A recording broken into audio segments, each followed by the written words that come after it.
ચાલો, સૂર્યની સામે આપણે મોઢું રાખીને ઊભા રહીએ તો આપણો ડાબો હાથ કયો થાય? જો કેયાનો હાથ ડાબો હાથ છે, કેયા સૂર્યની સામે ઊભા રહીને જમણો હાથ ઊંચો કરવાનો છે. જમણો હાથ ઈ હાથ નીચે મૂકી દે. હવે જમણો હાથ ઊંચો કર. હા, સરસ. ચાલો, આને કહેવાય જમણો હાથ. સૂર્યની સામે ઊભા રહી અને જમણો હાથ ઊંચો કરો. હવે મારી સામે ફરી જા. બસ, નીચે હાથ રાખી દે.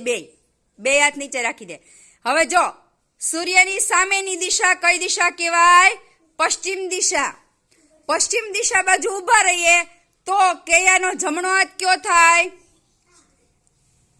જમણો હાથ. સરસ. એવી રીતે ડાબો હાથ કયો કહેવાય? જમણો હાથ નીચો લઈને. અરે વાહ, સરસ. તાલી પાડો બધાય.